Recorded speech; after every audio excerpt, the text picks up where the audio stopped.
watching you chokeslam 2 people and punch a guy was really surreal in a different way, because part of my brain is worried because I don't want you to get hurt. And the other part of my brain is like, fucking yes. Like, yes. Because I watched wrestling growing up too.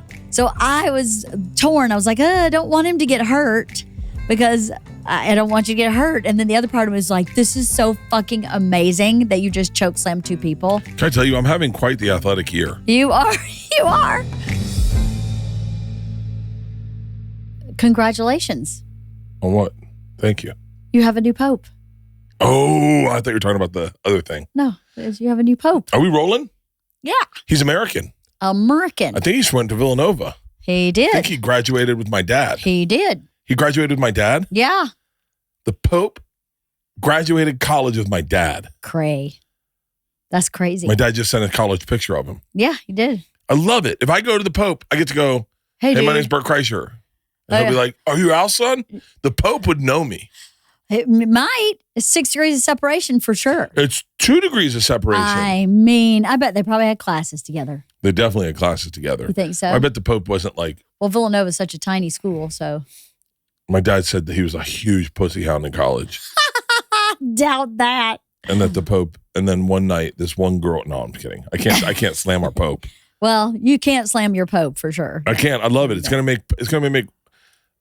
You know, I wish I could say it's gonna make being Catholic so much more fun. But how will it affect it nothing, at all? It doesn't affect anything. Now, wonder now if when he says the stuff he has to say, the da-da, Leviticus, da-da, does he have to say it in Latin? Yeah, in Latin. He did it today. He did? He did his speech in Latin, and then he goes like, ominous, obitus, dominus, dobitus, and then he's like, I'm just telling him, you know. Pass the cheese? Yeah. No. Well, it is Italy. He went put a little cheese on everything, right? Yeah, yeah. No, it's we got a brand new Pope. I'm really excited. He's American. He's so cool. He's first American Pope ever. So does this mean he has to move to Italy? Maybe he's been living in Italy. He has? How come? He's got to be living in Italy. Maybe he might have been in Latin America. Well, why? Because the Pope lives at the Vatican. No, I know the Pope lives at the Vatican, but why would he have already be living in Italy? I don't think they draft like. He didn't come from Chicago.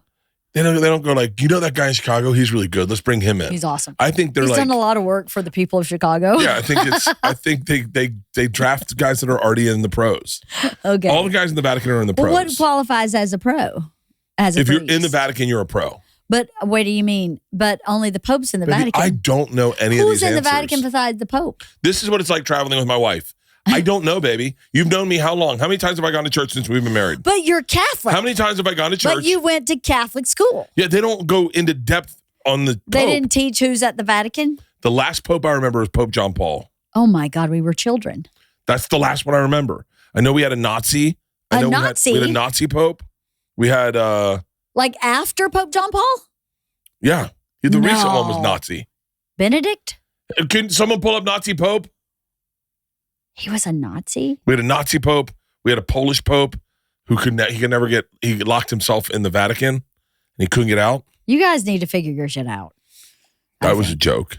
He locked himself in the Vatican. Oh. How many popes did it take to put? Come on. But I'm cheap. Is anyone Googling Nazi Pope? Is that what you learned at Jesuit? Wait. Pius? Pius? Jesus Christ. I got to do Let's get to questions. People don't want to hear us talk about. Why? The Pope is, I guess, for folks of your persuasion, are very excited. Didn't take the conclave very long to figure it out. They already knew who they were going to draft. I would imagine, right? But Pope Francis was not ill. Well, I guess he was ill recently. Oh, it's the Pope that led Pope Pius led the Catholic Church during the World War II and the Holocaust. And he said, basically, not my problem. Okay. Let's see, list of popes. So he was for all of humanity, clearly. This is something we should prepare before we get on. Why? This is the fun of it. Okay. Don't you think? So. It's how real conversations happen between you and me, babe. Right? So you ready? Pope Pius. They pick a name. Well, who's so their name's Pope? like, hang on, this guy's name's like Robert, okay? Yeah. And then he gets there and they're like, yo, you can't go by Robert. And he goes, you got to pick a Pope name. But why? No, but why? Stop. Why would they change their name? I'm not even being a joke. I'm seriously, why do they change Sandra, their name? Google that while I go through the list of popes. So just listen, okay? This may help you. So let's go back to Pope Benedict, okay? Mm-hmm. First of all, there's like a bunch of Pope Clements, and then you go Pope Clement, Pope Innocent, Pope Benedict, Pope Clement, Pope Benedict, Pope Clement, Pope Clement. So confusing. Pope Pius, how do you, stop. Do they wear Stop a special talking. tie or something? So Pope Pius, Pope Leo, right? This guy's like, fuck the Pius, fuck the Clement. I'm a different one. I'm Pope Leo. Then Pope Pius, Pope Gregory, Pope Pius, Pope Leo, Pope Pius, Pope Benedict, Pope Pius, Pope Pius, Pope John, Pope Paul, Pope John Paul. You got it. You named combo. it. Pope John Paul the third. Second. Oh. Pope Benedict, Pope Francis, and then Pope on a rope. Not Pope. No, that's a Brian Scalaro joke. Pope Leo. Pope Leo. This guy's going to be Pope Leo? Pope Leo the 16th.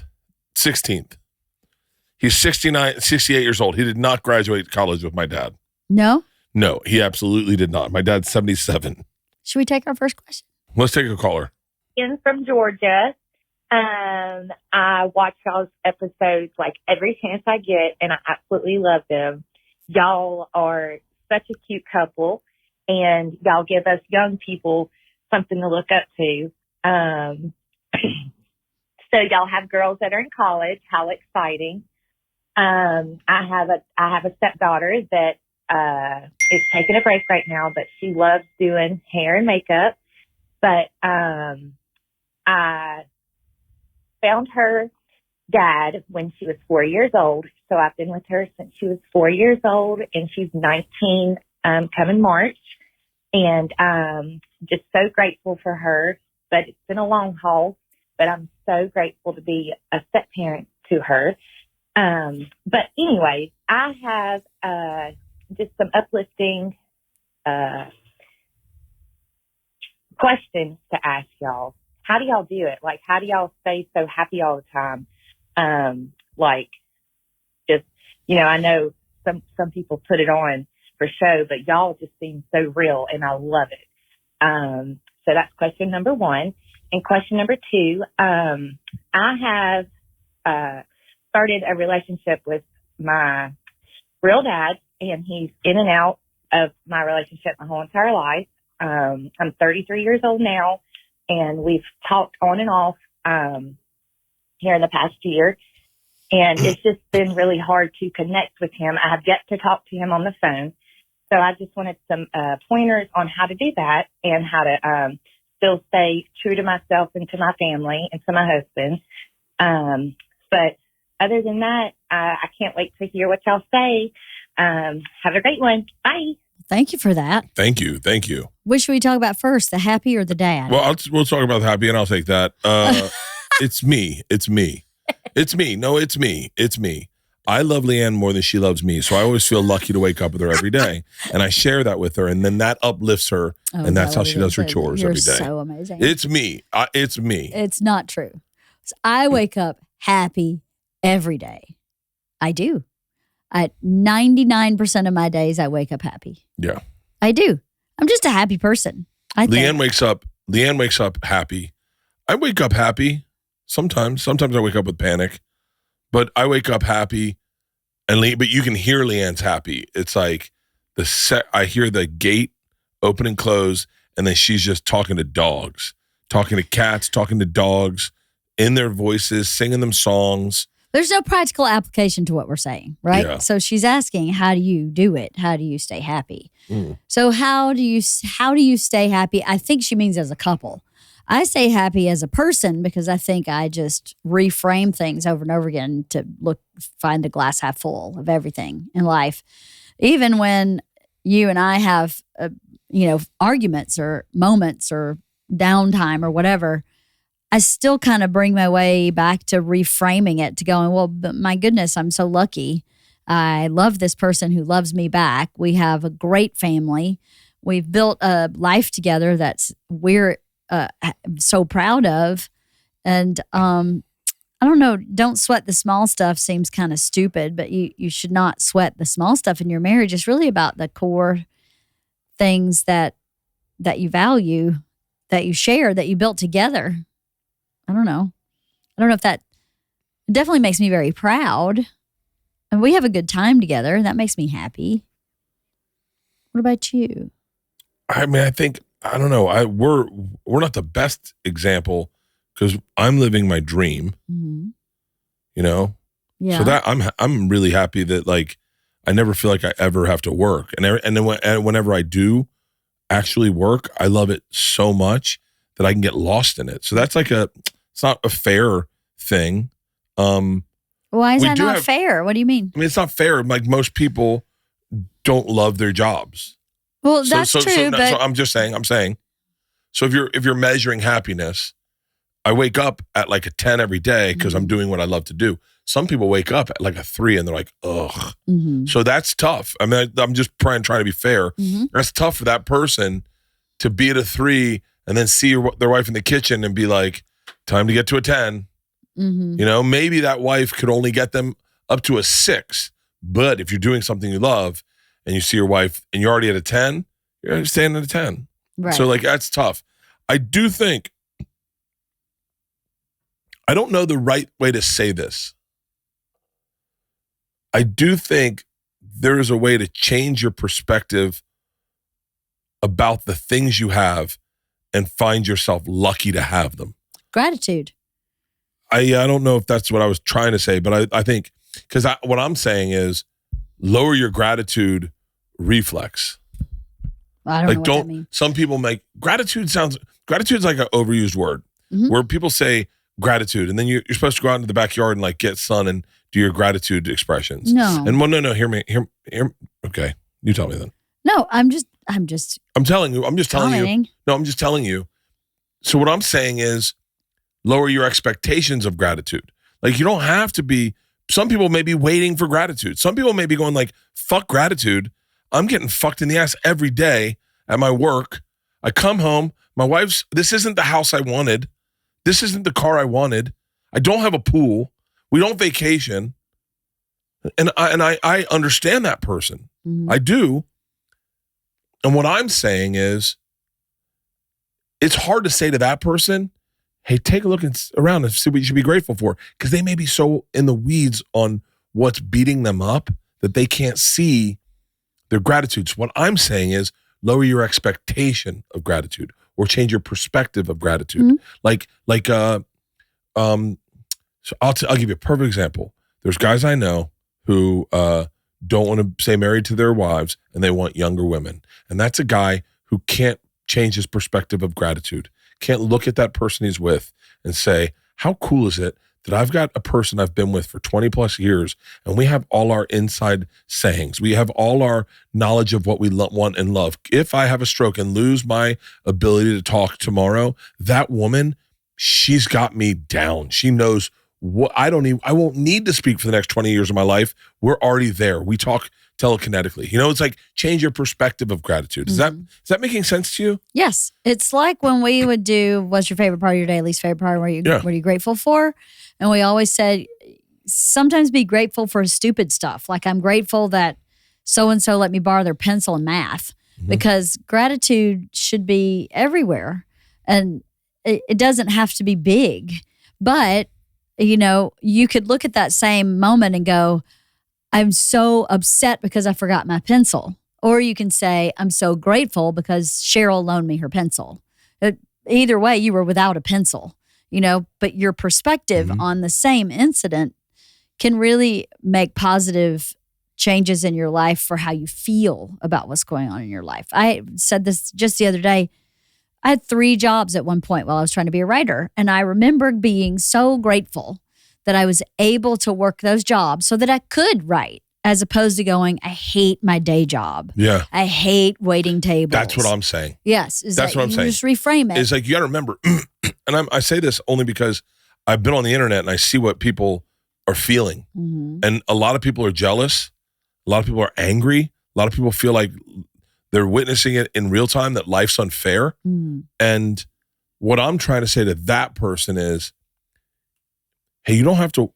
You can go into your kitchen in the morning, and I just say this because this happens to us all the time. Mm-hmm. You can go in your kitchen in the morning and be like I said this today.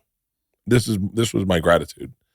I went, I'm hungry and I don't want to eat. I'm angry that I'm hungry at 9. I should be able to fast until noon. This is so stupid. I said, fuck it, I'm going to eat. And then I opened the fridge and I go, fuck yeah, LeeAnn always has eggs. And I literally thought, how lucky am I that I have a wife that we always have eggs. She always makes sure we have eggs. Mm-hmm. I don't ever think of that shit. Mm-hmm. You know?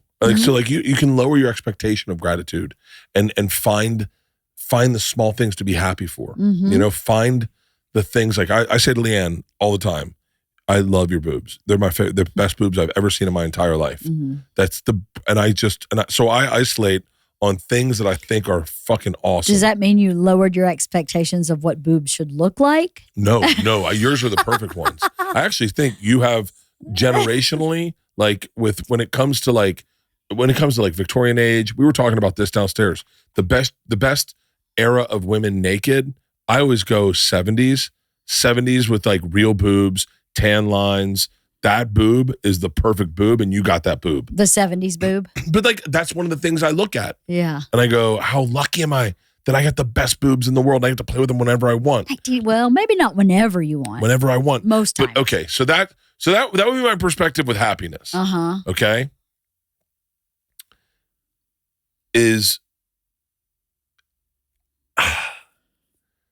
find it. You don't have to have the mansion. You don't have to have the beach house. You don't have to have the fancy cars. You don't have to have the cool clothes. Just find your thing inside what you got and go, that's my thing. No one's got that. Believe it or not, it will grow if you focus on what you focus on grows. Yeah. Full stop. And it sounds like she's already pretty happy. Although like no relationship with her dad, but we'll pivot to that. But also in that conversation, I would say, I don't think you're going to struggle for that. I don't think she's going to struggle for that. No. And sounds like her head's screwed on pretty straight already. But I'm saying that to her. I hope that helps her in some way. But I'm saying that more to people in general. Because I get online and I look at it and life doesn't seem fair. Mm-mm. It doesn't especially seem when you're fair. getting older. And especially when everything's so public, you know, when the rich guy in town drove his Cadillac through town, you didn't really know what happened behind his closed doors. Maybe the only thing he really had was the Cadillac, but we would never know. But now everything is in front of everyone all the time. And I think it makes it hard for everybody. It makes it hard for people to watch. And it seems so without equity. And it's not, and by the way, it's not, there's no shame in getting angry that people have more than you do and you don't. Of course there's no shame in it. I'm saying I'm a broken person in that I was always I wouldn't say envious, but I was always like in wonder that people had more. Even when I was a kid, we went to like rich people's houses and I'd be like, how do they have that? Yeah. Like, how do you even get a Pac-Man machine? How do you do that? I remember there was a kid with a Pac-Man machine. I was like, the fuck? How do you get a Pac-Man? Who does his dad know? Right. And then I remember getting in the car, be like, Dad, you got to make more friends. Now, let's talk about her dad. Her dad, yes. I'm going to start with number one. Number one is you don't owe it to anyone to have a relationship with your dad if you don't want to. If it's tough, sometimes the cookie's not worth the calories. Sometimes the cookie's not worth the calories. And the thing is, what I would say about if you're anticipating this phone call or including him in some way is to be very eyes wide open about it, not to kind of to temper your expectations and kind of almost expect nothing and instead just observe and kind of absorb what's going on. And at the end of the day, make the right choice for your family, because the family that you create is your family of origin. You didn't choose that. I didn't choose my mom. So do I have to include bad behavior in my life for the family I did choose? I don't know. Part of me felt a big responsibility to protect you and my kids from what I understood my mom to be. So I would say I believe that people can change. I believe that people can look at the way they've lived in the past and make a different choice. I believe it's possible that your dad would show up and be a great person or even a good enough person, right? People also don't have to be perfect. They can be good enough. But if they're not good enough, and I don't mean that from like he's just not good enough. I mean, if there are things that are really hurtful or damaging or really disruptive or upsetting, there's no obligation there. It may not be easy, but it shouldn't be disruptive and upsetting and damaging. Those are the things where you go, I can't invite that into my life. Maybe he doesn't call you back right away or something like that. That's just a pain in the ass. But someone who's really disruptive or destructive, I would say, just watch and listen and pay good attention and take good care of your family. I can't believe you kept talking. I think I gave the perfect analogy. Awesome. Take a bite of the cookie and taste and go, it's not worth the calories. Or is it? Maybe. Sometimes you go, it's growing on me. Well, gosh, I'll just sit back and let you answer all the questions. I thought that was the great. I thought I was going to get more props. I don't even know why in the world I would talk at all on my own podcast. Shut up. I can't believe you didn't really give me props for that analogy. I thought it was great. Cookie's not worth the calories. You sound like a very lovely lady, and I hope you have happiness every single day of your life. Mm-hmm. I do too. Yeah, and by the way, you're healthy, you're alive, you're breathing, your feet are on the ground. Keep reaching for the stars. There's a guy who's not. Yeah. You're not dead today. When I started this podcast, it seemed like I had to figure it all out on my own. Scripts, setup, filming schedule, logos. It was super overwhelming, and every day seemed to introduce a new decision that needed an answer. When you're starting off with something new, it seems like your to-do list keeps growing every day with new tasks, and that list can easily begin to overrun your life. Finding the right tool that not only helps you out, but simplifies everything can be a game changer. For millions of businesses, that tool is Shopify. Shopify is the commerce platform behind millions of businesses around the world and 10% of all e-commerce in the U.S.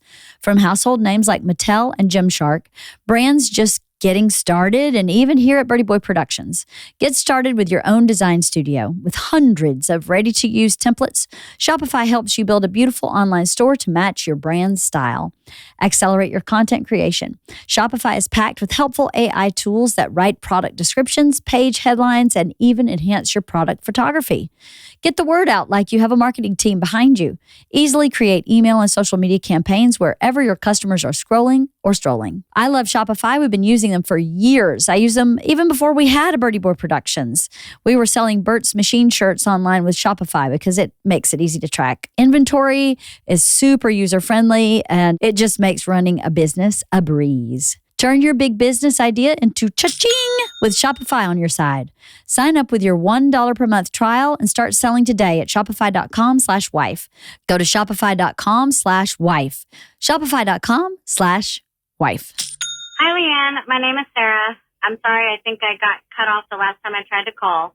I just wanted to say I'm a big fan, and you really helped me in listening to your podcast with learning more about myself, my family, and understanding some of my upbringing. I have a 17-year-old son who will be turning 18 in August, and that's when he will be starting his senior year of high school. His dad and I divorced when he was 5, which is when he and I moved back to my home state. My son's dream was to join the military like his dad and I did, which is how we met. Unfortunately, when my son was 12 in the 6th grade, he was diagnosed as a type 1 diabetic and learned that he could no longer join the military because he's insulin dependent. My son lived with me until the end of 7th grade year when he moved to his dad's home state, which was nearing the end of COVID around 2021. I am putting a book together for him for his 18th birthday, and it's going to be of memories that I have of him growing up, and I have asked family and friends that have been in his life to send me memories, advice, and words of wisdom for when he's entering manhood, and I wanted to send you this message and ask what your advice or words of wisdom would be for an 18-year-old man in 2025. Thank you for all of the laughs that you've given me, the tears and epiphanies that I've had. I really enjoyed listening to you, and I hope to hear back from you. Thank you. My goodness. What advice to give an 18-year-old man in 2025? Ugh. I would say the same thing I say to every young person, male or female, is that your 20s are really about making mistakes and learning from them. Your 20s is an opportunity to really discover who you are and what you like and what you want out of life. And sometimes when you're in that kind of on that path of discovery, you get off the wrong path sometimes and you have to pivot and make different choices, be it in a relationship, in a job. It's when you'll get fired. It's when you'll get dumped. It's when you'll gain weight, lose weight. And all of those moments that seem really hard, they're hard really because it's the first time it's happening. So if you know, you're probably going to get fired again, you're probably going to get dumped again, you're probably going to fall down again, then hopefully you can observe how you react and, learn from it. And just know everybody's doing that at the same time in their 20s. No one has it figured out. I remember being 20 years old and some of my girlfriends already being engaged and thinking they had it all figured out. And they kind of didn't. Or some of them did, and good for them. But nobody really has it figured out. So my advice would be to be patient, to be kind to yourself, and to know that screwing up and making mistakes is part of what you're supposed to do in your 20s so you can figure out who you are, what you want, and where you want to go. What's your advice, Mr. 18? Mm-hmm. I don't know. I'd say do it all. Dream big. Do everything. Do it all. Travel to Europe. Go work at a bar in Australia. Fucking go to college or don't go to college. Try to be a rock star. Get into gaming. Fucking try it all and do it all. I mean, here's the deal. You're 18. No one needs anything from you. So fucking dream big. Like, be like, I want to be a billionaire. How are you going to do it? Come up with dream big, start a business. Fucking fail. No one's going to care. You're 18. Yeah. God, man, if I could start at 18, I was like, all I want is a girlfriend and that's it. I wish I'd had more autonomy at 18 where I was like, yo, what's Bert want? Mm-hmm. I was like, no. Everyone gets a girlfriend. I got a pinner. I got a lavalier. Oh, and then, God. Yeah. And then, did you ever do that? Yeah, of course. That's what every girlfriend, you're like, and here's my lavalier. No, it was every time it was Valentine's. I'd be like, lavalier. You have a double lavalier. I'm going to pin you. Whatever. It's so stupid. But no, I was pretty much like I was in the Matrix for the majority of 18, 19, 20, 21, 22. I was in the Matrix. At 21, I decided to start a band. And that's when I started getting out of the Matrix. I started reading books, not reading books, but like Fear and Loathing in Las Vegas and The Prophet, and started going wait, what do I want to do with my life? I don't think I want to be a lawyer. I'm not going to play baseball. I found that out at 18. And then I was like, and I wish I could go back and go 18. What do I want to do? Do I want to start a fashion brand? Do I want to start a skateboarding company? Do I want to build pools? Do I want to build houses? What do I want to do? Because at 18, if you kind of have an idea of what you want to do, and it sucks for him, I'm dying to know what jobs diabetics can have. So as I'm thinking, I was like, can he be a pilot? Oh, like those kinds of jobs. Yeah, because you can't be in the military.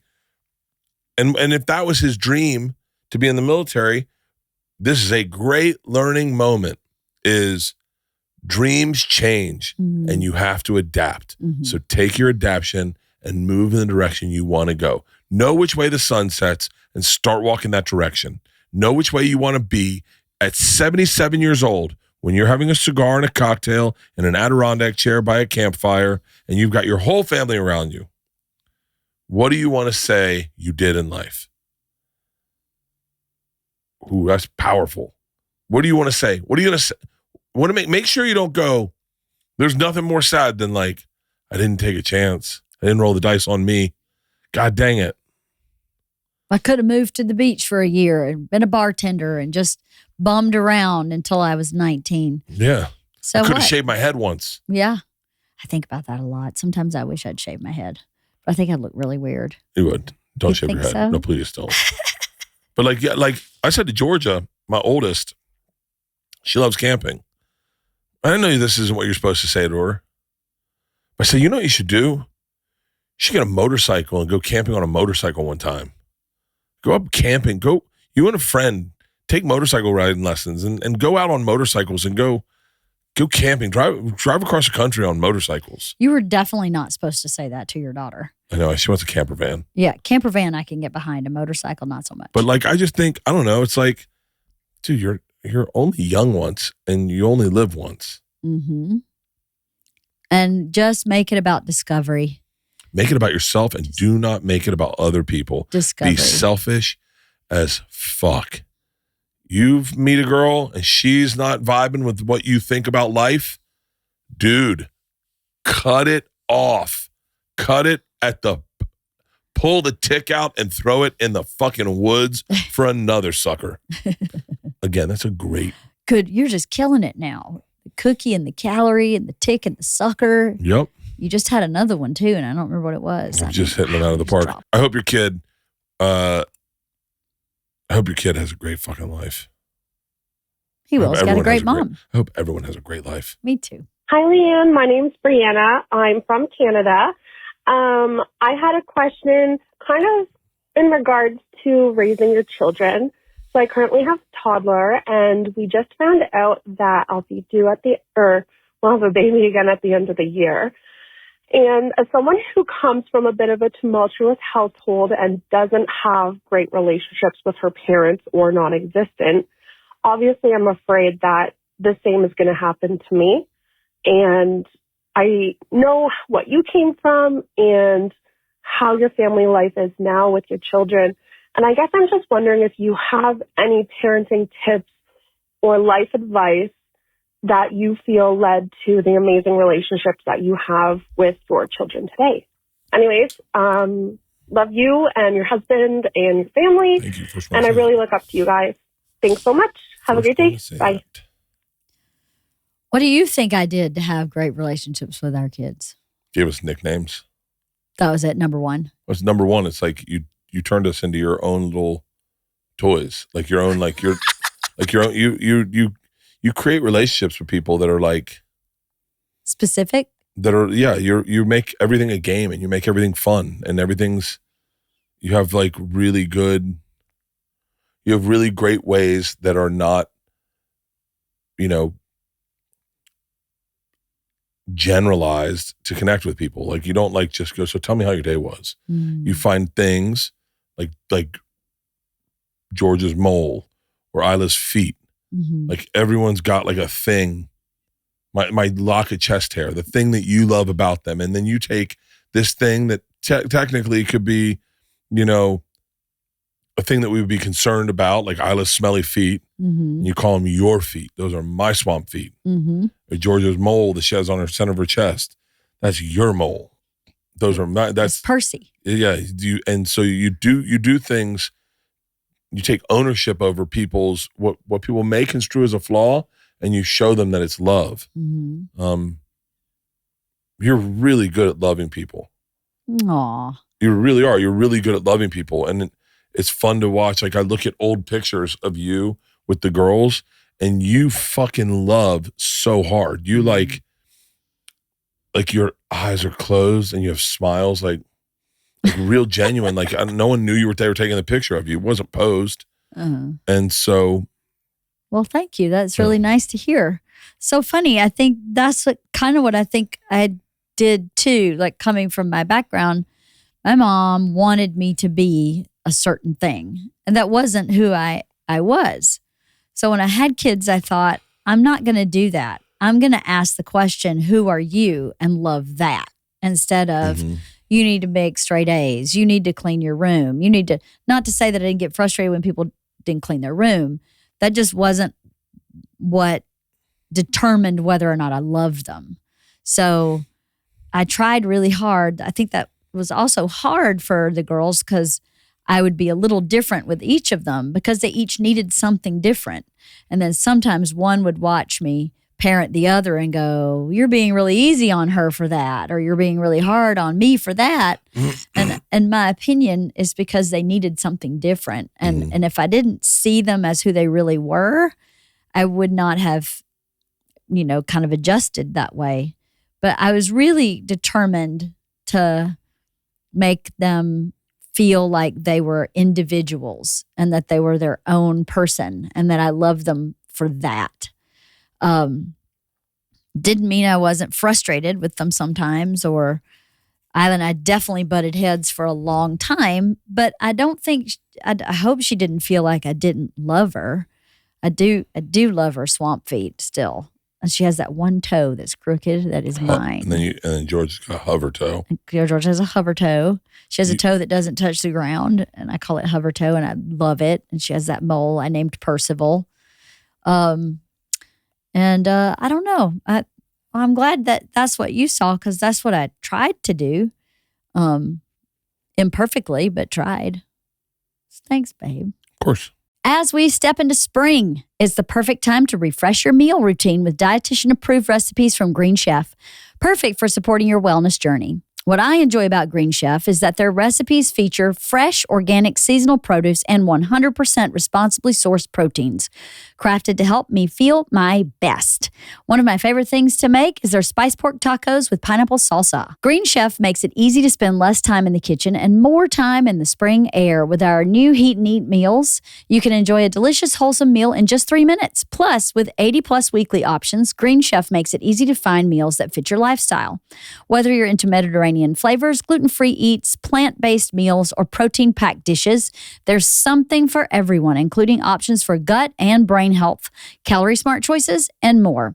Whether it's a salad ready in just 5 minutes, protein-packed breakfasts, or a smoothie to fuel your day, Green Chef has you covered for the busiest days. Our meals are made with real, clean ingredients so you can build lasting, healthy habits without the hassle.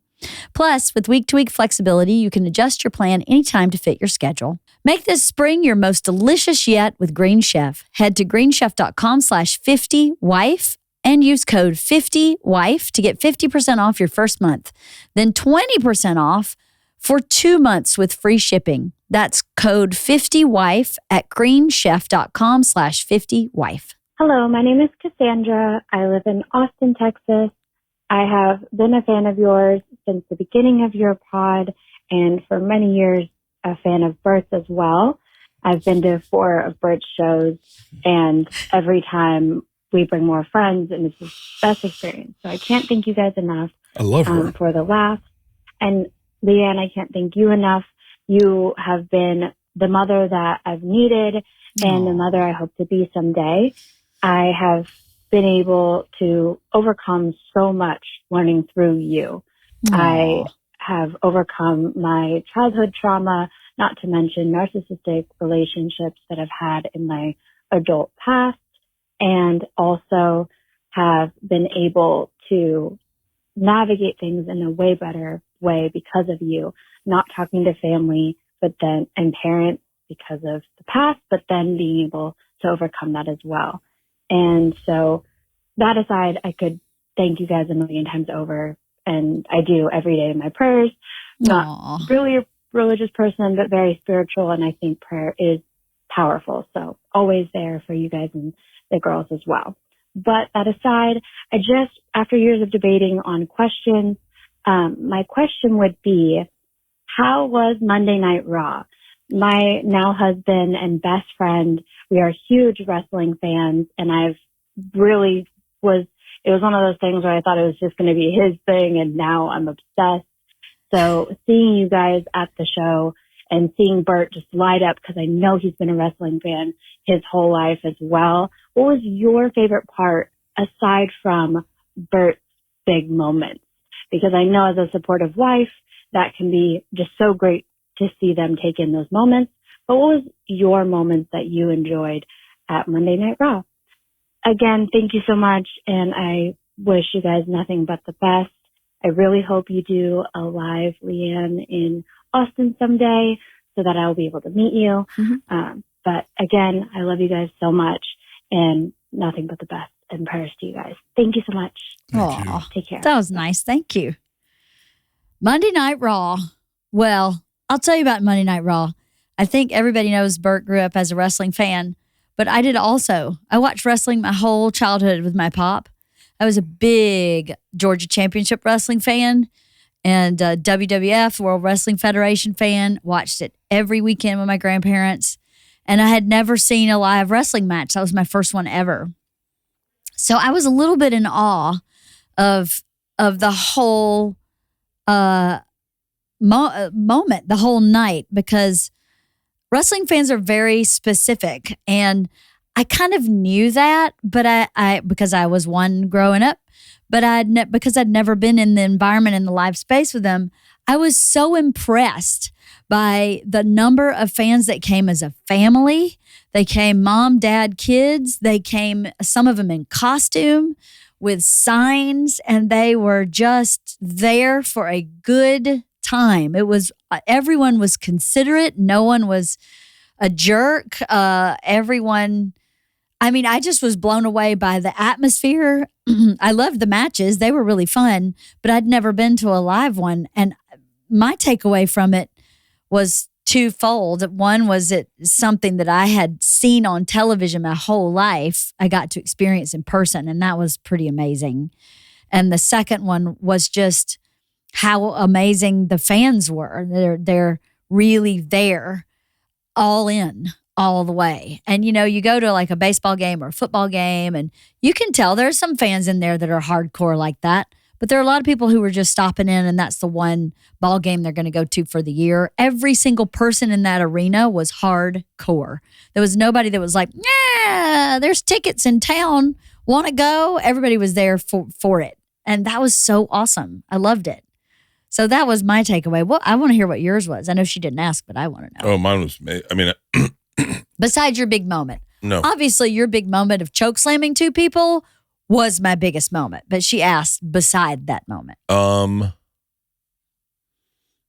don't know. It's really hard to say. I the surrealness of being a part of one of those events, you know, that was the craziest part. And the fact that, you know, people know that that sometimes in wrestling things are planned. It's sports entertainment.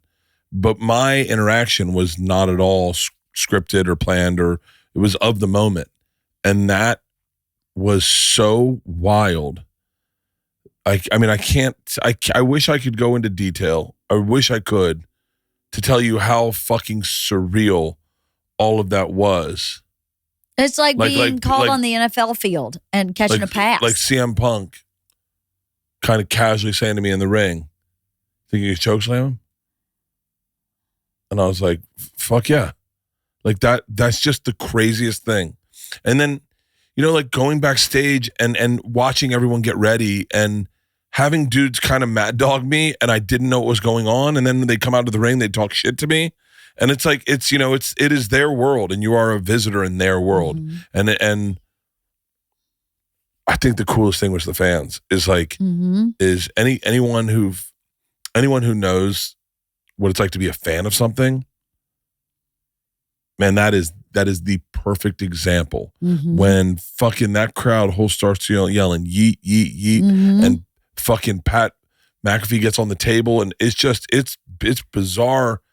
It's so surreal, and it's so cool. And every person there is hardcore. Yeah. Every person is really cool. It was so amazing. Now, I know you didn't ask about it, but watching you chokeslam two people and punch a guy was really surreal in a different way, because part of my brain is worried because I don't want you to get hurt. And the other part of my brain is like, fucking yes. Like, yes. Because I watched wrestling growing up too. So I was torn. I was like, I don't want him to get hurt because I don't want you to get hurt. And then the other part of me was like, this is so fucking amazing that you just chokeslammed two people. Can I tell you, I'm having quite the athletic year. You are. You are. 5K, chokeslam people, 325 bench press. It's pretty impressive. Beer stein holding. Not surprised, Mickey Mantle, Gene. Yeah. But yeah, watching you get, I mean, when you hop that fence, the problem is this, what people don't know probably is that I kept saying, you are not getting in the ring. I don't care. You're not doing it because these people are professionals. They know how to fall. They know how to throw someone. They know how to punch. They know how to fall out of the ring. They know how to get hit by a chair. You don't know how to do any of that. And you don't know how to do that to someone. So you're just not getting in the ring. No way. And then at the end of the match, when you jumped the wall, I was like, okay, here we go. What's happening? Because I knew it wasn't planned. I knew it wasn't rehearsed. And I was like, okay, here we go. I don't know what's going to happen now. So it was a real nail biter for me. It was amazing. And all I have to say is I want to thank everyone involved because it was a dream come true. Triple H.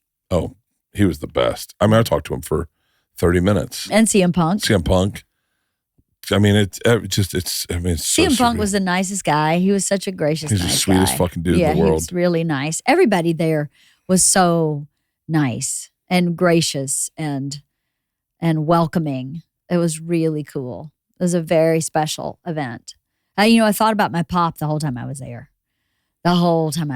Because we watched wrestling every single weekend. And so, yeah, it was a real surreal moment. I think we have time for one more caller, and I have a phone call I have to take. Okay. And one more. Last one. Hey, LeeAnn, I just finished Lucky. I'm in tears over putting your dog down.